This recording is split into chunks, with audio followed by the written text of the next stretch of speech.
Jalan mengikutmu Tuhan, langkahku seturut firman-Mu, tegak ku berdiri, Kau dasar imanku, Engkaulah jalan kebenaran.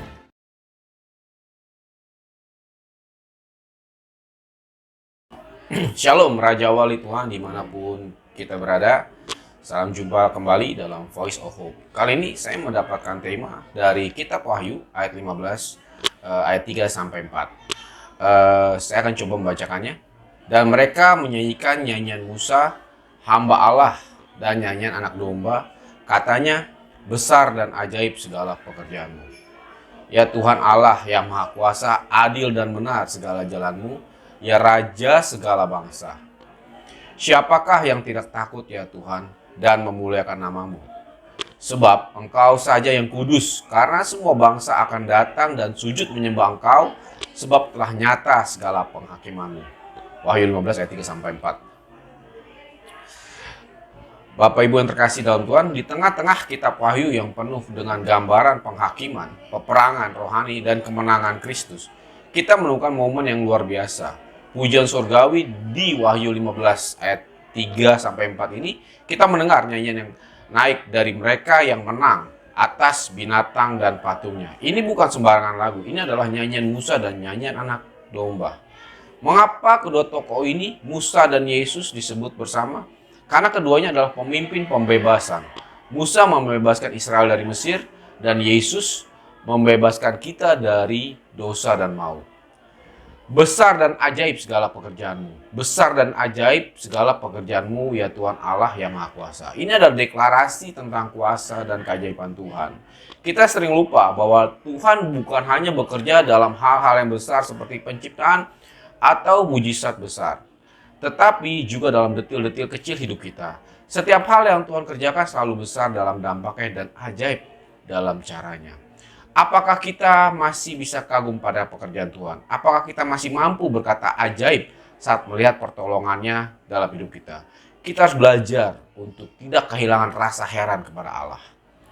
Adil dan benar segala jalanmu. Adil dan benar segala jalanmu ya Raja segala bangsa. Ini menekankan karakter moral Tuhan, bahwa setiap tindakan dan keputusan Tuhan tidak pernah salah. Dalam dunia yang penuh ketidakadilan, kita menemukan penghiburan bahwa Allah adalah Raja yang adil dan benar. Ketika kita melihat ketidakadilan di dunia, ingatlah bahwa Tuhan melihat semuanya dan akan menghakimi dengan benar. Ketika kita merasa diperlakukan tidak adil, jangan balas dengan kejahatan. Serahkan kepada Tuhan yang adil. Jangan putus asa, karena Tuhan tidak pernah lalai menegakkan kebenaran. Siapakah yang tidak takut dan memuliakan namamu? Siapa yang tidak takut ya Tuhan dan memuliakan namamu? Ini adalah pertanyaan retoris yang menunjukkan keagungan dan kekudusan Allah. Takut kepada Tuhan bukan berarti takut seperti kepada ancaman, tetapi penuh hormat dan tunduk kepada otoritasnya. Orang yang benar akan memiliki rasa kagum dan hormat kepada Tuhan.